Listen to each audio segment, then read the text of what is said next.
Alors, bonjour à tous, c'est un plaisir de vous retrouver, même si on ne vous voit pas en globalité. Moi, j'ai mon public. Est-ce que vous pouvez dire que vous êtes bien là? Ah, donc vous voyez, on est quand même là. J'espère que vous êtes bien installés en famille et que chacun pourra prendre vraiment un bon temps. Alors, je vais commencer ce message en vous racontant une anecdote qui m'est arrivée il n'y a pas longtemps. Je suis récemment allé chez mon ophtalmologue parce que j'avais de plus en plus de mal à voir de loin. En fait, pour tout vous dire, il y a eu un facteur déclencheur. Je traversais un petit village suisse en voiture il y a quelque temps et je roulais vraiment pas vite, hein, entre 35 et 40 km heure. Et honnêtement, je pensais être incognito dans ce village.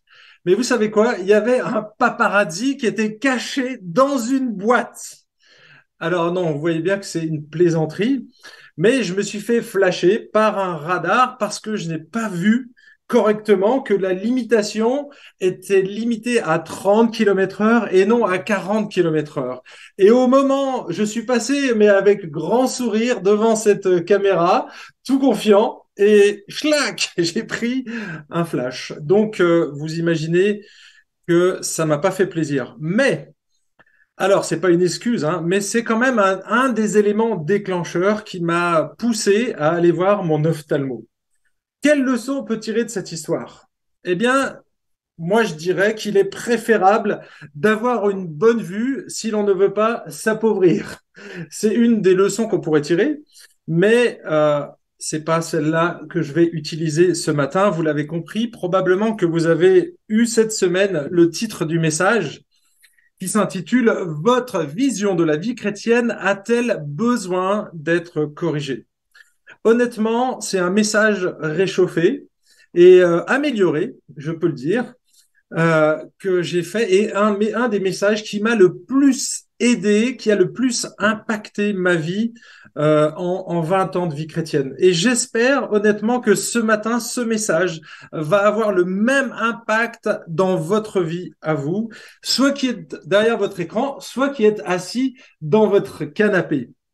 Je vous ai demandé de prendre une feuille et un crayon et je vous demanderai de la mettre sur un support rigide parce que vous allez devoir tirer des traits et écrire des choses dessus. Je voudrais que vous soyez prêts pour qu'on perde le moins de temps possible. Vous êtes à la maison, donc vous avez tout ça sous la main.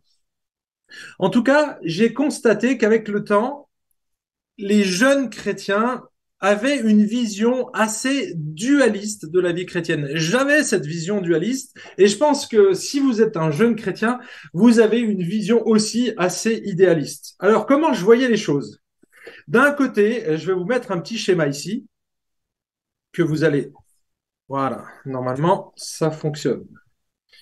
Un petit schéma ici pour vous montrer que, en fait, quand on dit vision dualiste, on voit les choses blanc et noir. D'un côté, il y avait les choses célestes et de l'autre, les terrestres. Il y avait le côté divin, le côté humain, le côté sacré, le côté profane.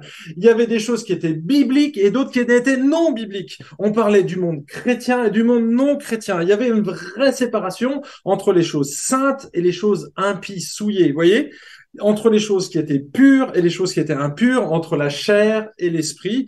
Et donc, j'avais une vision vraiment dichotomiste de la vie chrétienne et donc de ma perception du monde. Donc, c'est une vision du monde. Quand on parle de ces choses, c'est vraiment une vision du monde. Alors, comme tout bon évangélique, j'imagine que vous aussi, vous avez des justifications parce que un évangélique se caractérise par un attachement à la parole de Dieu, à la Bible, et donc, j'avais des versets et je vais vous les montrer parce que je suppose que vous aviez aussi les mêmes que moi ou que vous avez peut-être encore les mêmes. En tout cas, les voici. Je vous en projette quelques-uns. Il y en a beaucoup d'autres, mais en tout cas, c'est les principaux.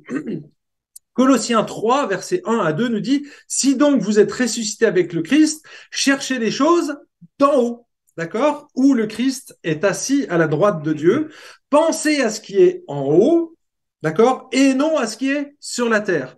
Et donc on voit ici Paul qui contraste entre deux mondes, le monde d'en haut et le monde d'en bas, les choses célestes et les choses terrestres.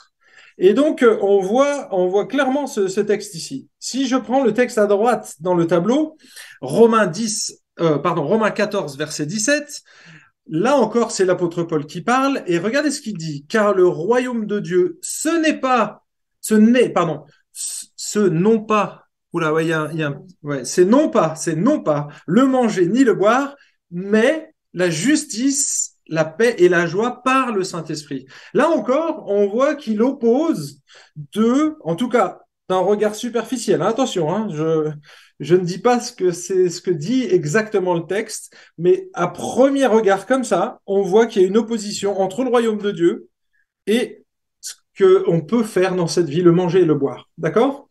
Ensuite, acte 6, donc la partie blanche à gauche, acte 6, et là on a déjà étudié ce texte, on voit les apôtres, et donc là c'est plutôt Pierre qui va parler, il ne convient pas que nous délaissions la parole de Dieu pour servir aux tables, ok? Donc là il met en opposition deux choses, le service et la parole de Dieu, et plus loin, donc au verset 4, il dit, et nous continuerons à nous appliquer à la prière et au ministère de la parole. Donc, ils vont déléguer un ministère que eux faisaient, que les apôtres faisaient. On a vu ce texte. Et ensuite, ils vont nommer, on va dire que c'est les premiers diacres, même si ça va plus loin que du diaconat, à mon avis. Mais quand même, ici, ils vont se charger d'une tâche. Et là, on pourrait percevoir dans ce texte qu'il y a une séparation entre les choses spirituelles, la parole de Dieu, la prière, et les choses un peu plus concrètes, le service aux tables. Si vous avez entendu la prédication sur Acte 6, vous savez que c'est pas exactement ça. Mais on va partir de ce principe, c'est que là, on voit une dichotomie. Ok? Ensuite, on passe à droite. Matthieu 22, verset 21. Et là, c'est Jésus, encore une fois, qui parle et il va montrer qu'il y a deux sphères. Une sphère qui est politique, et c'est ce qu'il dit, rendez à César ce qui est à César. Donc là, c'est les choses humaines. Hein, il prenait une pièce pour montrer l'effigie de César. Ok, vous devez payer l'impôt, vous rendez à César ce qui est à César. Donc là, il y a la sphère politique, la sphère humaine, terrestre, et vous rendez à Dieu ce qui est à Dieu. Et du coup, on voit une autre sphère plus spirituelle, et c'est celle de Dieu. Et donc là, encore une fois, on voit ces deux éléments. On continue en bas. Romains 8, verset 5, dans la partie blanche. En effet, ceux qui vivent selon la chair ont les tendances de la chair, tandis que ceux qui vivent selon l'esprit ont les tendances de l'esprit. Et donc là, encore une fois, on voit deux mondes, deux types deux personnes qui marchent. Je ne vais pas parler de chrétiens parce que je ne pense pas qu'on parle de chrétiens ici. Ceux qui marchent par la chair, celui qui marche en permanence par la chair, eh bien, il n'est simplement pas croyant. Mais on peut avoir les tendances de la chair, vous voyez, donc se laisser aspirer dans cette direction.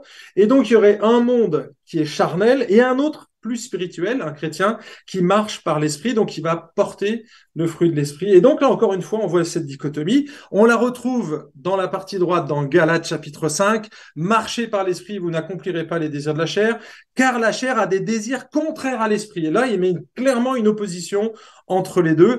Et l'esprit en a de contraires à la chair. Ils sont opposés l'un à l'autre afin que vous ne fassiez pas ce que vous voudriez. Et là, on pourrait penser qu'il y a des chrétiens charnels et des chrétiens spirituels.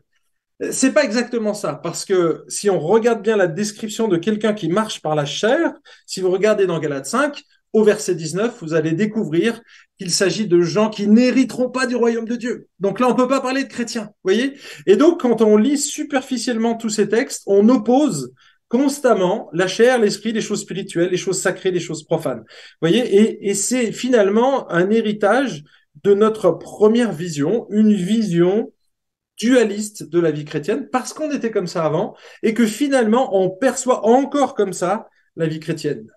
Je vais, à mon avis, vous étonner ici, mais je pense que cette vision-là n'est pas totalement juste. Alors, il y a un autre texte, et celui-là, vous le connaissez, c'est dans Philippiens, et on va regarder ce texte. Philippiens chapitre 3, on va lire les versets 17 à 21. Et là, on voit encore clairement cette opposition. Mes frères, imitez-moi et portez les regards sur ceux sur ceux qui suivent le modèle que vous avez en nous, car il en est beaucoup qui se comportent en ennemis de la croix du Christ. Je vous en ai souvent parlé, mais maintenant j'en parle en pleurant. Leur fin, c'est quoi? La perdition. Donc ici, on n'est pas en train de parler de croyants, c'est clair.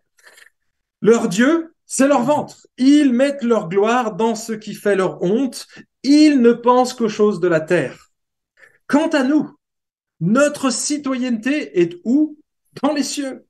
Et de là, nous attendons comme sauveur le Seigneur Jésus-Christ qui transformera notre corps humilié en le configurant à son corps glorieux par l'opération qui le rend capable de tout assujettir. Donc vous avez vu ici que j'ai surligné en deux couleurs les oppositions qu'on pourrait trouver ici. D'un côté, en orange, donc c'est la partie qui concerne les choses d'en bas. Il ne pense qu'aux choses de la terre, et donc ça, c'est toutes les choses qui pourraient sembler matérielles, passagères, les choses d'en bas. On utilise d'ailleurs cette expression bassement matériel. Hein. Vous avez probablement ça, c'est un héritage du catholicisme. Les choses sont considérées comme bassement matérielles. Je dis pas que c'est juste, hein, mais c'est une expression qui est utilisée. Et ensuite, on a la partie jaune. Et là, c'est notre citoyenneté. Ça concerne les choses d'en haut, donc les choses célestes, les choses spirituelles. Et ici, il est en train d'opposer ceux qui militent, qui s'investissent dans le royaume céleste et ceux qui s'investissent dans l'autre royaume. Et il fait une vraie comparaison entre le royaume romain, hein, la citoyenneté romaine, et la citoyenneté céleste. Dans la citoyenneté céleste, il montre que vivre sur terre, c'est une chose, mais on doit vivre avec les principes du royaume de Dieu. Alors que le citoyen romain, lui, il vit à Philippe selon les lois romaines. Et il va montrer comme ça, il fait un parallèle entre les deux. Il y en a un qui veut étendre l'influence du ciel sur la terre, ça c'est le chrétien, et l'autre qui veut étendre l'influence de Rome à Philippe. Il y en a un qui a l'assurance de la protection de l'empereur céleste, donc là c'est Jésus, qui va venir sur la terre pour soumettre toute chose à son autorité le jour où il l'aura décidé, alors que l'autre, lui, il a l'assurance de la protection de l'empereur romain, donc là c'est César, qui va venir dans la colonie pour la protéger en cas de guerre. Il y en a un qui est fier de sa citoyenneté céleste et qui désire vivre pour lui. Et le citoyen romain, lui, il est fier de l'empereur César et de vivre pour lui. Et donc, on voit dans le texte de Philippiens 3 une claire opposition entre ces deux royaumes, la citoyenneté céleste et la citoyenneté romaine. Voilà. J'ai ici dressé un petit tableau pour vous montrer que finalement, on peut quelque part justifier, superficiellement, attention, on peut justifier une vision de la vie chrétienne. Je ne sais pas quelle est votre vision ce matin, mais moi, je voudrais vous faire un petit exercice. Donc, vous avez tous vos crayons et vos papiers. Donc, si c'est une feuille blanche, c'est l'idéal, ou avec même des petits carreaux, parce que ça va vous aider à tracer deux axes opposés. Un horizontal qui va concerner tout ce qui concerne la vie pratique, toutes les choses terrestres, les choses d'en bas. Donc, vous tirez un trait comme ça, et ensuite, à gauche, vous allez tirer un trait vertical, et là, c'est tout ce qui est en relation du ciel vers les choses célestes. Donc, c'est les choses d'en haut, c'est tout ce qui concerne la vie spirituelle. Et ce que j'aimerais qu'on fasse maintenant, et vous allez prendre 5 minutes, montre en main, donc j'ai ma montre ici, je vais mesurer 5 minutes et je vais vous demander de classer 21 activités quotidiennes. D'accord? Alors vous allez voir qu'il y en a qui sont faciles à placer, entre guillemets, et d'autres peut-être plus difficiles. En tout cas, je vais vous laisser ici cette liste. Je vais vous mettre une slide où on voit plus facilement le texte. Mais l'idée, c'est que vous les casiez sur ce diagramme, soit à gauche, un peu plus à droite, soit en haut, soit en bas. À vous de définir où est-ce que vous classeriez ces activités. OK? Je vous laisse 5 minutes. Je vais vous mettre la slide en plus gros et je vous laisse faire cet exercice. 5 minutes.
Allez, encore 2 minutes.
Alors, le son est revenu. J'espère que vous avez pu travailler ensemble. Et maintenant, on va faire une petite évaluation. Alors, j'imagine que tout le monde a noté ces choses. Voilà en gros les résultats qui ressortent. J'ai fait ce test avec plusieurs groupes et c'est la plupart du temps, c'est ce qui ressort. Donc, voyez le schéma qui suit ici. Ah, hop, voilà. En général, on retrouve assez facilement deux grandes catégories. Une qu'on va classer dans les choses spirituelles, annoncer l'évangile, prêcher la Bible, prier, adorer, enseigner la Bible, lire la Bible, partir en mission, baptiser quelqu'un, on le classe systématiquement à gauche. Hein? Je sais pas, est-ce que c'est comme ça que vous l'avez classé aussi? D'accord. Ensuite, il y a la vie pratique, et donc on va retrouver dans cette catégorie faire la vaisselle, répondre au téléphone, travailler à la chaîne, enseigner les maths, acheter des habits, pratiquer un sport, manger et boire. En général, on retrouve ces deux catégories clairement. Il y en a qui ont rajouté peut-être dans ces deux tableaux une autre catégorie. Mais ce qui se passe la plupart du temps, c'est qu'on ne sait pas où classer d'autres choses. J'imagine que vous avez aussi fait cet exercice. Et donc, on se retrouve une catégorie qui est entre les deux. Se faire baptiser, enseigner la philo, donner des soins, travailler dans le social et non à la chaîne, faire du bénévolat, distribuer la scène et élever ses enfants. Parce que finalement, on s'imagine que ça peut être perçu d'une manière ou d'une autre. Alors certains l'ont peut-être mis à gauche ou à droite et d'autres, les plus neutres, on va dire les Suisses, vous l'avez mis au milieu. Et donc, c'est la partie que j'ai appelée entre les deux. OK. Est-ce que c'est votre cas? Non, c'est pas votre cas? Oui? Non? Oui? Alors, je ne cite personne, hein. Alors, si vous avez ce genre de classement, les amis, alors je peux vous dire une chose, c'est que vous avez besoin de corriger votre vision de la vie chrétienne parce qu'elle est fausse. Ça, c'est une mauvaise nouvelle ce matin. C'est une mauvaise nouvelle, pourquoi? Parce qu'en fait, vous avez cloisonné votre vie. Vous percevez la vie chrétienne comme un élément complémentaire. Jésus, finalement, c'est un élément parmi d'autres. La foi, l'Église, c'est une opportunité de la semaine, peut-être quelque chose qui prend de la place, mais ça reste cloisonné. Il y a l'Église, et puis il y a Jésus, il y a ma lecture de la Bible, et puis j'ai mon travail. Et vous voyez, on a cloisonné notre vie. C'est un petit peu ce schéma-là que vous retrouvez, c'est-à-dire que le grand cercle que vous trouvez à gauche, c'est votre vie. Et puis en fait, eh ben, vous avez plein de petits compartiments. Il y en a qui prennent plus ou moins place. Peut-être que Jésus serait gros dans votre vie, mais ça reste compartimenté. Donc il y a les choses spirituelles, quand je vais lire ma Bible, quand je vais avoir mon culte personnel, quand je vais assister à la réunion de prière, quand je vais venir au culte, ça fait partie de cette bulle-là, d'accord? Mais vous la dissociez clairement, vous l'avez cloisonnée avec mon travail. Il n'y a pas de jonction entre les deux. Si vous voyez de cette manière la vie, mes amis, eh bien, si vous considérez Jésus comme un élément parmi les autres, même s'il est gros, eh bien, moi, je vous invite à aller voir votre ophtalmologue. D'accord? Parce qu'il faut changer cette optique-là. Je vous cite ici un des auteurs qui est vraiment excellent, que je trouve, moi, personnellement excellent. C'est Kines Boa, qui lui va montrer que cette vision de la vie chrétienne, finalement, a besoin d'être corrigée. Et regardez pourquoi. Voilà ce qu'il dit. Il n'a jamais été prévu que notre relation avec le Christ soit une simple composante de notre vie, mais l'axe central sur lequel tous les rayons sont fixés. Et donc, si vous voyez encore la vie chrétienne avec Jésus simplement comme un élément, là, mes amis, c'est fondamental. Il faut absolument changer cette option. Soit, soit c'est une vision de la vie chrétienne qui est fausse, soit vous n'avez pas compris l'évangile. Là, c'est grave ce que je dis là, c'est dur, mais c'est une réalité. Soit on vous l'a mal expliqué. Vous savez, il y a une expression que j'ai entendue bien souvent. J'ai accepté Jésus dans mon cœur. Hein, vous l'avez probablement entendu. C'est un enseignement, c'est très évangélique. J'ai accepté Jésus dans mon cœur. Qu'est-ce qu'on fait ici? En fait, on a notre cœur à nous, notre royaume, et on dit à Jésus de venir dans ce royaume. Et qu'est-ce qui se passe? Je reviens en arrière ici. Eh bien, on demande à Jésus de venir dans notre royaume à nous. D'accord? Et donc, on va le cloisonner quelque part. Il a peut-être une part importante, mais quelque part, il prend pas plus de place que ce qu'on lui a réservé. Et ça, c'est un faux évangile, mes amis. C'est un évangile tronqué parce que c'est pas du tout nous qui faisons une faveur à Jésus en l'acceptant dans notre cœur. C'est lui qui nous fait la faveur de nous accepter dans son cœur, dans son royaume. Et là, il y a une transformation radicale. C'est-à-dire que l'évangile de Christ, c'est une transformation. On est transporté du royaume de notre royaume égoïste qui était mortel parce qu'il était empreint du péché.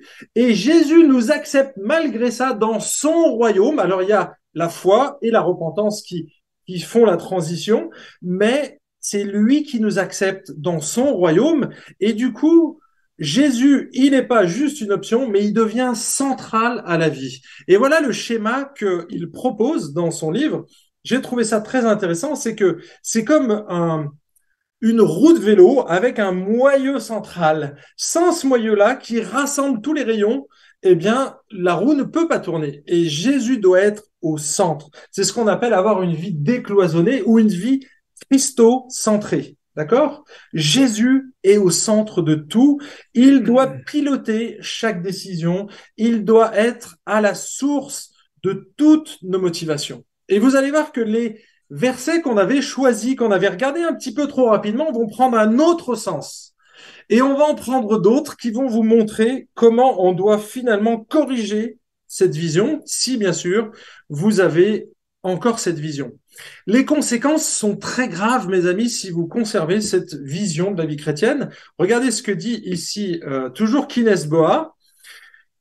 Il dit, si nous négligeons de regarder la vie telle que Dieu la voit, notre perspective est faussée et nous raterons le but de notre existence terrestre. Mes amis, là, vous pouvez passer totalement à côté de la vie chrétienne si vous ratez ce centre-là, si vous ne corrigez pas immédiatement cette vision de la vie chrétienne. En revanche, si nous comprenons que toutes choses deviennent spirituelles lorsque nous nous centrons sur le Christ, nous devenons capables de mener une existence unifiée, non compartimentée, axée sur ce qui est éternel.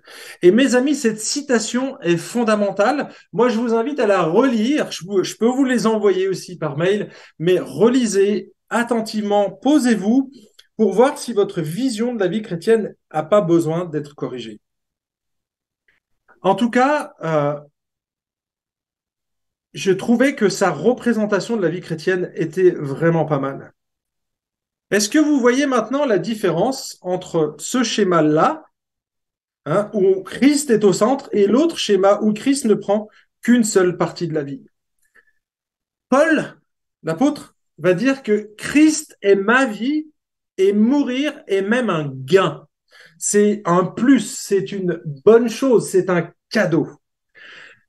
Comment on peut être aussi positif devant la mort? Hein, honnêtement, réfléchissez à ça. Eh bien, tout simplement parce que Paul sait qu'à l'instant où il va mourir, il va directement dans la présence de Jésus. Il va rejoindre celui qu'il aime le plus au monde.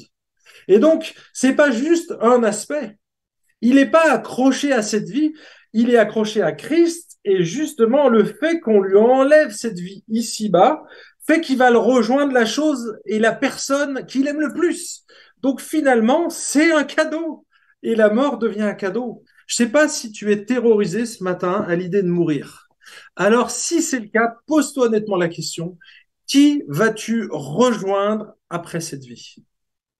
Et c'est là où tu sais où si Christ est au centre de ta vie ou si ça ne l'est pas. Alors attention, on peut avoir peur de la mort parce que c'est une inconnue. Là, je parle des gens terrorisés, ceux qui sont paniqués à l'idée de mourir, ceux qui prennent plein d'assurances partout, qui vont mettre des caméras, qui ont peur des voleurs, qui ont peur de finalement tout ce qui pourrait toucher à leur petite vie ici-bas.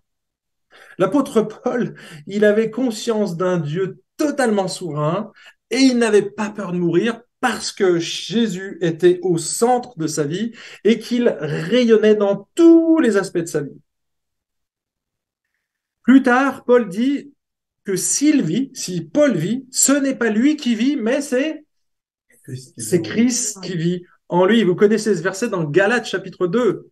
En fait, Jésus est le cerveau qui va piloter chaque sphère de sa vie. C'est son corps, pardon, c'est son cœur, c'est ses poumons, c'est son tout en fait. Jésus est le tout de sa vie. Jésus devrait imprégner finalement l'ensemble de notre vie, chaque décision que nous prenons, chaque chose que nous pensons ou chaque chose que nous faisons. Et ça, c'est avoir une vie décloisonnée. Quand on a Christ au centre de notre vision de la vie chrétienne, elle doit changer radicalement. En fait, si on fait ça, on va adopter la vision de Dieu lui-même. Par contre, si Christ est juste un rajout, même important, qu'il n'est pas central, eh bien, c'est que tu n'as pas compris l'évangile ou qu'on ne te l'a pas présenté correctement. Dieu n'est pas venu pour améliorer notre vie. Il est venu pour la transformer radicalement. Il est venu nous arracher de notre royaume personnel où régnait l'égoïsme, le mensonge, la haine, la colère, la cupidité, et il nous a transportés dans son royaume à lui, avec ses règles à lui, où règne la justice, l'amour, la paix, le don de soi, le service. Donc si tu es chrétien, tu es dans ce royaume-là. Il n'y a aucune raison que tu reviennes en arrière. Soit tu aimes Jésus, soit tu aimes le péché quelque part. Mais si tu es entre les deux, eh bien, c'est que tu n'as pas compris. Ou alors que tu n'es pas chrétien. Et là, c'est très solennel. Jésus n'est pas venu s'ajouter à notre royaume, il nous a adoptés dans le sien avec ses valeurs à lui et ses exigences propres. Regardez ce que dit toujours le même Kines Boa dans son ouvrage. Il va... Alors, non, ça, je l'ai déjà lu. En fait, il y a des questions que vous pouvez vous poser pour savoir si Jésus est au centre. Une des questions que je trouve intéressante, c'est quand on est chrétien, peut-être, jeune chrétien en tout cas, on se pose la question, est-ce que j'ai assez lu ma Bible aujourd'hui? Est-ce que j'ai assez prié? Combien de temps faut-il prier, hein? On pose des questions comme ça au pasteur, combien de temps faut-il prier par jour? Mes amis, si vous pensez ça, c'est que vous avez votre vie cloisonnée. Imaginez que vous soyez amoureux de quelqu'un, d'accord? Est-ce que vous vous posez la question, est-ce que j'ai passé assez de temps avec ma bien-aimée ou mon bien-aimé? Mais jamais de la vie, jamais de la vie. On ne se pose pas cette question parce qu'on est dans une relation. Il n'y a pas de quantification de est-ce que j'ai passé assez de temps ou pas. Non, on est en relation permanente, on dialogue. Eh bien, avec Jésus, pardon, ça devrait être exactement la même chose. On devrait avoir une relation, une discussion permanente, avoir conscience parce qu'on l'aime et parce qu'on le sait qu'il nous aime et qu'on est totalement accepté. On ne remet pas en cause l'amour de Jésus et c'est ce que tu nous as lu ce matin parce qu'il a prouvé son amour en mourant pour nous à la croix. C'est la plus grande preuve. Honnêtement, si je devais mourir pour mon épouse, et c'est ce que Jésus a fait pour nous, eh bien, elle saurait que je l'aime à la folie. Et c'est ce que Jésus a fait. Il nous aime à la folie au point d'avoir donné sa vie pour nous, il a offert sa vie, il a échangé sa condition contre la nôtre, notre condition de pécheur. Il l'a pris sur lui, il a pris la dette de notre péché et il l'a porté à la croix. Et nous, on bénéficie de sa vie spirituelle, de sa vie éternelle, gratuitement, simplement parce qu'on a reconnu ce qu'il avait fait pour nous à la croix. Je vais prendre ici un cas et l'illustration d'un personnage qui s'appelle Frère Laurent. Je ne sais pas si vous connaissez cet homme. Frère Laurent, c'était au XVIIe siècle que ça se passait. Il travaillait dans une abbaye et c'était un humble cuisinier. Il est dit, et c'est Rick Warren qui le dit dans ce livre-là, il parle de Frère Laurent et il dit qu'il savait transformer les lieux les plus simples et les tâches les plus humbles, comme la préparation des repas ou la vaisselle, je ne sais pas où vous l'avez classé, mais en acte de louange et d'adoration de Dieu. Là, je te pose une question. Est-ce que quand tu fais la vaisselle, c'est un acte de louange ou d'adoration? Si c'est pas encore le cas, si tu rechignes à faire ces choses, eh bien, c'est que tu as encore une vie cloisonnée. Il faut que tu arrives à te dire, OK, quand je fais la vaisselle, pour qui je la fais? Alors, tu peux la faire pour multiples raisons. Mais la raison suprême, c'est pour la gloire de Dieu et c'est celle qui devrait te motiver le plus. Bien sûr, si tu es marié, tu peux aussi le faire pour ton épouse. Moi, ça m'arrive de faire la vaisselle parce que je veux plaire à mon épouse, parce que je veux lui faire gagner du temps, parce que je sais qu'elle a plein de ministères en dehors de la maison. Et donc, du coup, je sais que ça va lui faire gagner du temps, qu'elle pourra l'investir dans des personnes. Donc, je vais le faire à sa place.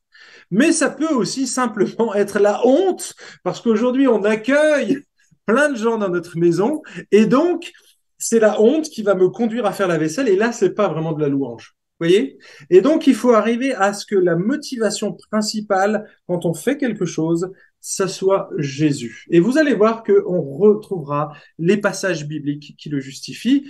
Et c'est ce que dit frère Laurent, en fait, et faisait frère Laurent. Je continue la lecture donc de Rick Warren. Il dit, pour lui, donc pour le frère Laurent, le secret de la communion avec Dieu ne consistait pas à changer ce que nous faisions, mais à changer notre attitude au moment où nous le faisions, à commencer à accomplir nos tâches, donc le manger, nous laver, travailler ou nous reposer, à les faire pour Dieu et non pour nous-mêmes. On les fait pour Dieu et non pour nous-mêmes. Aujourd'hui, nous pensons devoir sortir de notre routine quotidienne pour adorer le Seigneur. Mais c'est parce que nous n'avons pas appris à être constamment dans sa présence. Attention, ce que je vais dire là, mes amis, ça décape. Ça décape et vous allez peut-être vous sentir mal à l'aise. En tout cas, quand je l'ai lu, je me suis dit waouh, c'est punchy. Donc écoutez bien la suite. Frère Laurent n'avait aucune difficulté à adorer le Seigneur en pratiquant les tâches simples de la vie. Il n'avait pas besoin d'aller à une conférence chrétienne pour le faire, ou même à l'église, ou participer à la réunion de prière, ou je ne sais quoi d'autre. Voilà ce qu'il dit, c'est l'idéal de Dieu. En Éden, avant la chute, l'adoration ne correspondait pas à un élément particulier, c'était une attitude perpétuelle. Comme le Seigneur est sans cesse avec nous, il se trouve là où nous sommes en ce moment même. Ça, c'est la réalité, mes amis. La Bible dit que Dieu règne sur tous, agit partout et demeure en tous. Et il poursuit. Et ça, c'est Éphésiens 4, verset 6, si vous voulez le chercher. Frère Laurent faisait régulièrement monter de courtes prières vers Dieu, comme s'il était en conversation avec lui. Il n'essayait pas de passer un long moment à prononcer des prières compliquées. Écoutez bien. Il connaissait la difficulté à se concentrer et écrivit, je ne vous conseille pas d'user d'une grande multiplicité de paroles dans vos prières, beaucoup de paroles et de longs discours étant souvent une occasion de distraction.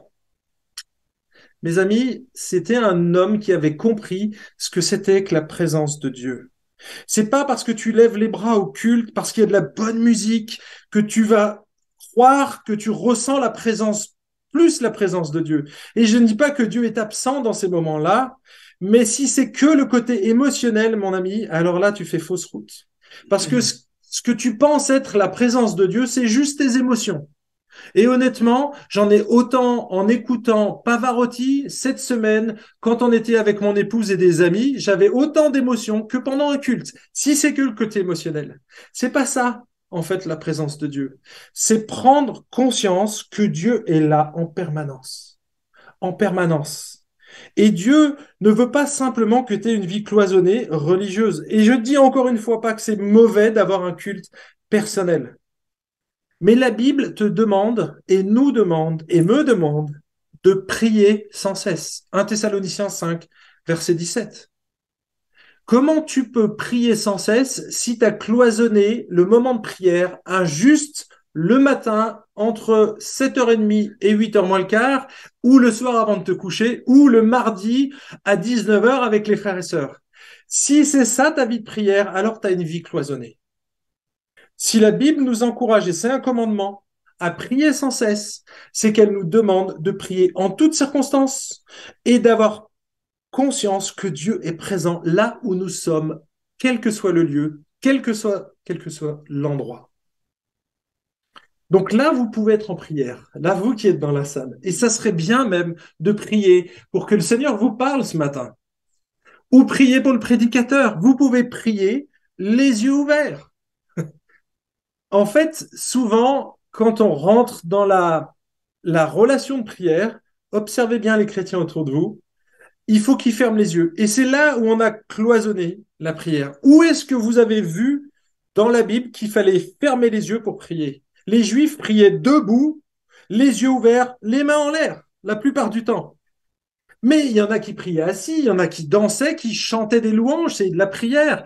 Et là, c'est David. On voit plein d'actions différentes. Donc, ne cantonnons pas la prière simplement à un moment où on ferme les yeux, on joint ses mains et on va dire merci Seigneur. Non, non, non, non, non.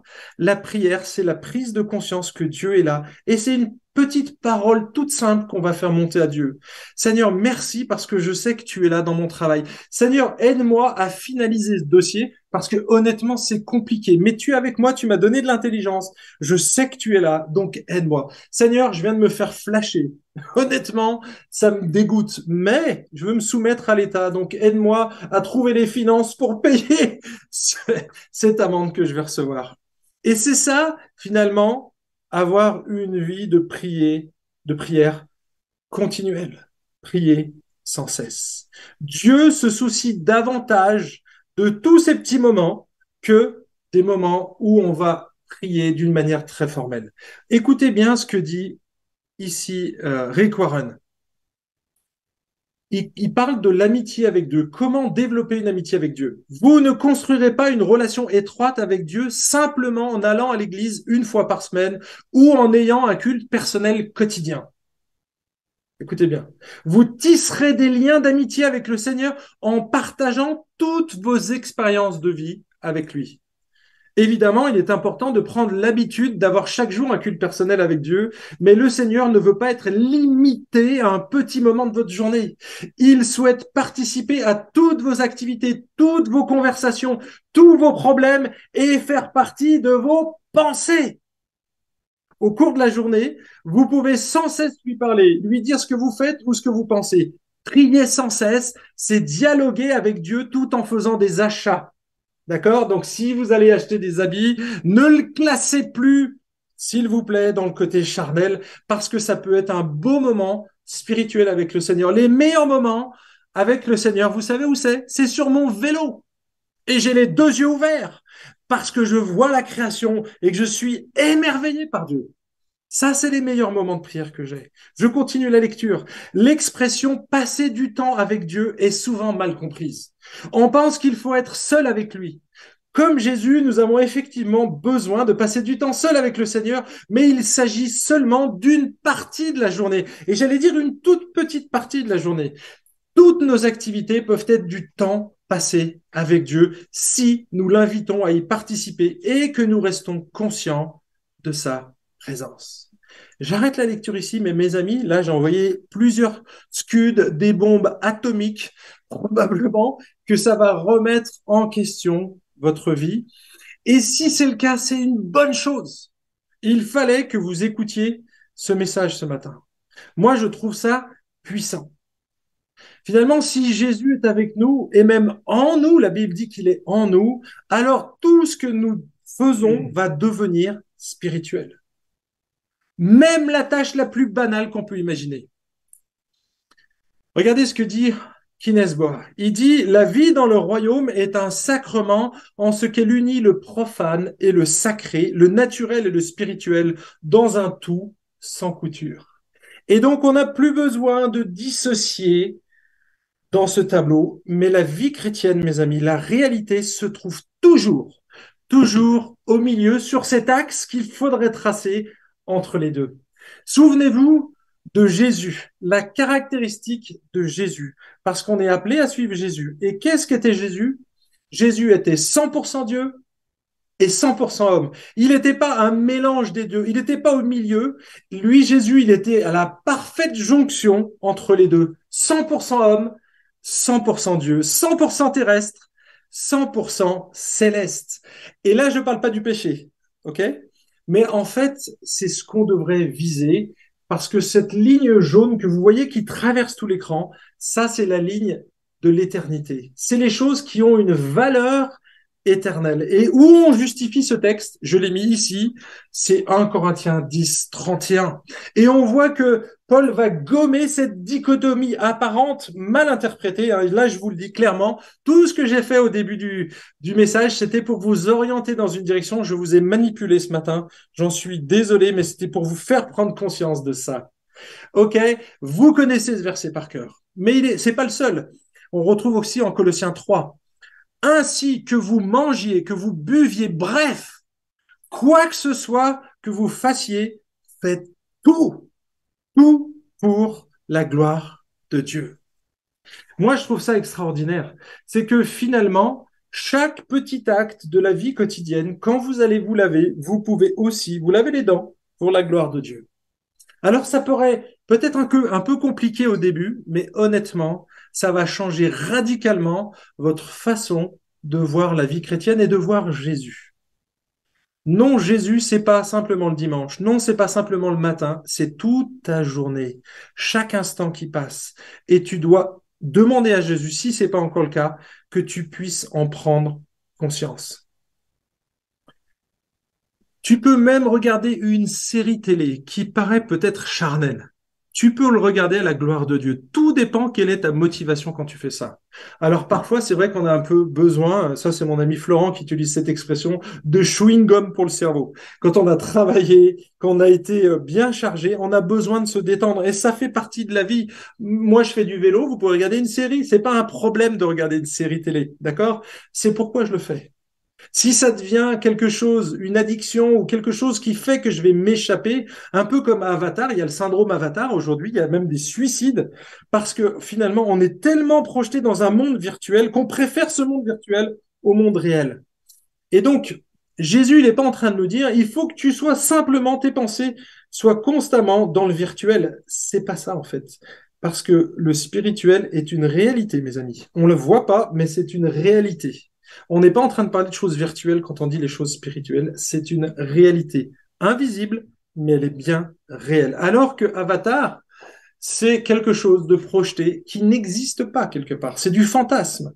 Alors que nous vivons une réalité et Jésus est bien présent, même si on ne le ressent pas.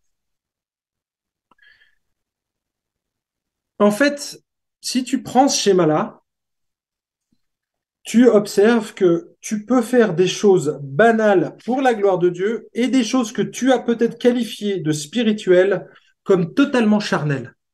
Imagine, moi, je peux prêcher le dimanche matin pour attirer les regards sur moi, pour que tu dises, waouh, qu'est-ce qu'il était bien ce message, Franck, et tu vas flatter mon ego, hein, et je vais tout faire pour te séduire. Je pourrais faire ça, mais ce matin, tu as vu, j'ai pas essayé de te séduire parce que j'ai envoyé des bombes. Et c'est pas mon but. D'accord? Parce que mon but, c'est de glorifier Dieu dans la prédication et d'être le plus juste possible. Mais je pourrais avoir de mauvaises intentions. Je pourrais vous manipuler. Je pourrais faire plein de choses en prêchant la Bible. Pourtant, vous l'avez classé clairement en haut à gauche. Eh bien, on peut faire des choses qui, en apparence, sont très spirituelles, mais sont totalement charnelles. Et vous pouvez faire ça partout. Dans la prière, Ok, je participe à la réunion de prière, mais pourquoi tu participes à la réunion de prière? Est-ce que c'est pour tes frères et sœurs? Est-ce que c'est pour glorifier Dieu, pour lui redonner tes inquiétudes? Ou est-ce que c'est pour dire, moi, je suis un bon chrétien et je suis présent à la réunion de prière? Vous voyez? Et là, je suis pas en train de dire qu'il faut pas y aller, hein. Au contraire, plus on est de fous et moins il y a de riz. Ça serait chouette si vous pouviez venir. Mais c'est pas le bon objectif. Si tu veux avoir un temps, viens pour Dieu et pour tes frères et sœurs. Là, tu as une bonne motivation. Et vous voyez, du coup, on peut faire plein de choses qui en apparence sont bonnes, paraissent spirituelles et finalement sont totalement charnelles. Et donc, il faut lier les deux et on finalement devrait se retrouver systématiquement toujours sur cette ligne jaune parce que notre réalité, elle est là. Demain, quand tu vas retourner au travail, pose-toi la question et je vous demande, est-ce que c'est la galère? Pour qui tu travailles? Pourquoi tu travailles? Vous savez que on est à Genève et qu'il y a quelqu'un qui a marqué Genève, notamment sur sa compréhension de ce qu'était le travail. J'ai lu hier pas mal de choses sur Calvin, et là, je vous cite simplement un livre qui vient d'un ami que vous connaissez très bien. C'est les livres de John, en fait. John parle de Calvin à un moment donné, je le cite ici, page 50. Calvin enseignait que tout travail, quelle que soit sa nature, porte en lui une dignité inhérente donnée par Dieu. Calvin élevait la discipline des vocations légitimes au statut d'un appel saint. Une personne pouvait servir Dieu et le glorifier dans n'importe quel domaine de travail. Par conséquent, la distinction entre le sacré et le séculier s'efface. Et vous voyez, Calvin avait totalement décloisonné la vie chrétienne et c'est juste. C'est totalement juste. Parce qu'il avait cette notion que Christ était au centre de la vie chrétienne. C'était pas un complément alimentaire, Jésus. C'était l'aliment lui-même. C'était pas un bout de ton agenda, c'était l'agenda lui-même. Vous voyez, Jésus est le tout, en fait. Et il faudrait qu'il prenne toute la place qui lui revient parce qu'il est Dieu et parce que la Bible dit que si on a été transporté dans son royaume, on ne s'appartient plus à nous-mêmes. 2 Corinthiens, chapitre 5, verset 13. Vous pouvez le lire. Si tu reconnais que Christ est mort et ressuscité pour toi, tu ne vis plus pour toi-même, mais pour celui qui est mort pour toi. Tu ne vis plus pour toi-même parce que tu ne t'appartiens plus, tu appartiens à Jésus. Et donc tu es dans son royaume, il n'est pas dans le tien, c'est toi qui es dans le sien, et donc tu dois t'adapter et adopter ses valeurs propres à lui. Regardez ce qu'on trouve encore, je vais aller très vite ici, mais j'ai montré tout à l'heure dans Acte 6 et c'était volontairement manipulé parce que on oppose le spirituel aux choses concrètes. Et là, on voit dans le texte de 1 Pierre 4 que l'apôtre Pierre les place exactement au même niveau. Regardez, que celui qui parle, donc celui qui prêche, le pasteur, le prédicateur, l'ancien, que celui qui parle transmette les paroles de Dieu. C'est ce que je suis en train de faire. Que celui qui sert, le diacre ou quelqu'un qui sert dans l'église, qui n'a pas ce titre, accomplisse sa tâche avec la force que Dieu lui donne. Agissez, là il parle aux deux, agissez en toutes ces choses de manière à ce que la gloire revienne à Dieu par Jésus-Christ. Et vous voyez ici, j'ai mis sur le diagramme que celui qui sert et que celui qui parle sont exactement au même niveau, parce qu'on contribue et on a une valeur éternelle qui est notre préoccupation, notre motivation principale. Ok, on pourrait faire la démonstration et aller encore plus loin, reprendre chaque texte qu'on a pris au début, mais j'ai pas le temps et c'est pas le but. Et je vais conclure ici. Alors, je ne sais pas si votre vie est cloisonnée ou décloisonnée. Je ne sais pas si vous êtes chrétien ou non chrétien. En tout cas, ce matin, j'ai clarifié l'évangile. J'aimerais que chaque chrétien qui vient à l'EIG, qui participe à la vie de l'EIG, ait une vie fructueuse, une vie qui porte du fruit, mais pas le fruit de la chair, une vie qui porte le fruit de l'esprit. Eh bien, ça passe aussi par une conception de Christ et une conception de la vie chrétienne. Et une conception qui est axée sur cet axe-là. Et ça, cet axe-là, vous l'avez vu dans la dernière slide, ce sont les valeurs éternelles. Et c'est ce qui doit piloter notre vie. C'est là où je désire investir ma vie. Si tu appartiens au royaume céleste, alors c'est ces valeurs-là qui te préoccupent, toi. C'est pas les valeurs terrestres qui vont passer et qui vont s'arrêter un jour ou l'autre. Non, non. Tu peux honnêtement aujourd'hui dans ta vie de tous les jours t'investir dans ce qui est éternel. Et un auteur, lui, a relevé 5 choses, 5 domaines qui ont une portée éternelle. La première, et c'est tout lié aux relations, d'accord? Tout cela, c'est très souvent lié en termes de relations. L'adoration, c'est quoi? C'est la relation avec Dieu.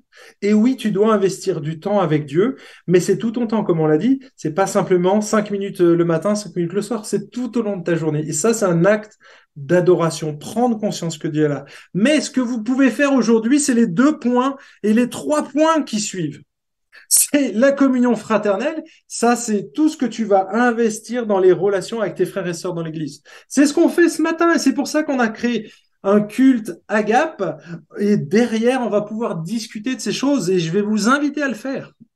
Vous devez, à table, pas simplement parler de la pluie et du beau temps, la fondue est super bonne, ta viande est géniale, ça c'est chouette, il y a un temps pour ça, le vin est excellent, mais le plus important, c'est de développer les relations avec les frères et sœurs. Posez des questions sur l'autre, intéressez-vous à sa vie, c'est ça les valeurs éternelles. La croissance spirituelle, c'est la relation avec moi-même. Là, ce matin, peut-être que tu dois recentrer toute ta vie, tu dis, waouh, j'ai classé clairement 2 parties spirituelles. Ma vie est cloisonnée. Il faut que je change ça.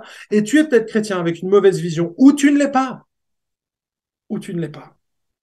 Et là, si c'est le cas, mon ami, recentre.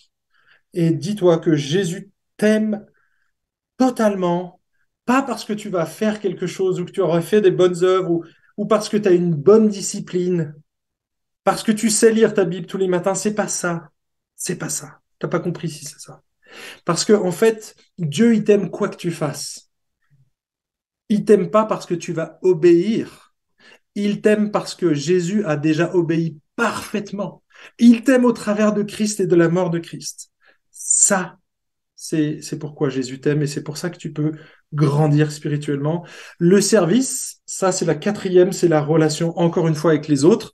C'est une manière que Dieu nous a donné d'investir dans les valeurs éternelles. Tout ce que tu vas faire pour les autres, pour les frères et sœurs, mais aussi au-delà, hein, pour les non-croyants, eh bien ça c'est un investissement dans les valeurs éternelles. Et bien sûr, le cinquième, c'est quand tu parles de Jésus, c'est ta relation avec les non-croyants. Alors tu parles pas tout le temps de Jésus, mais développer des relations, aimer ton prochain, c'est le servir. Et à un moment donné, tu vas lui parler de ta foi.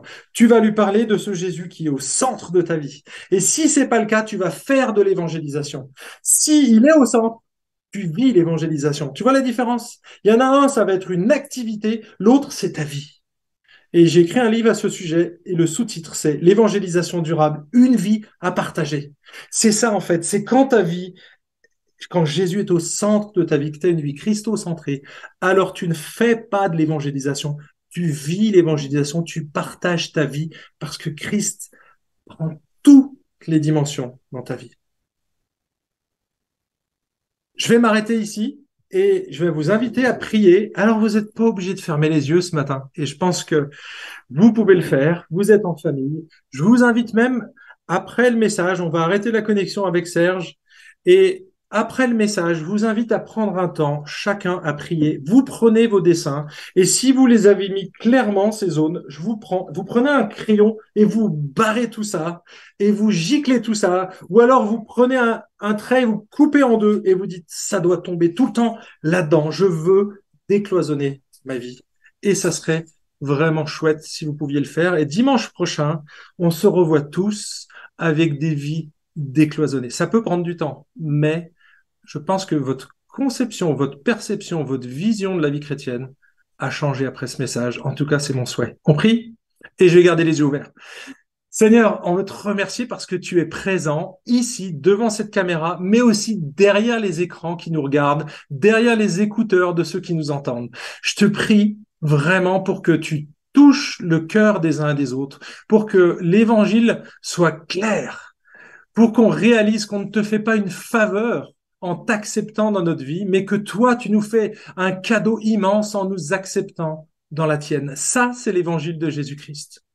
Aide-nous à mourir à nous-mêmes, parce qu'on vient aussi avec nos bagages, notre égoïsme, avec notre colère, avec tout plein de choses, du non-pardon. Il y a énormément de choses qui nous collent encore à la peau. Aide-nous à nous en débarrasser. Aide-nous à adopter les valeurs du royaume, ces valeurs éternelles dont nous avons parlé tout au long de ce culte.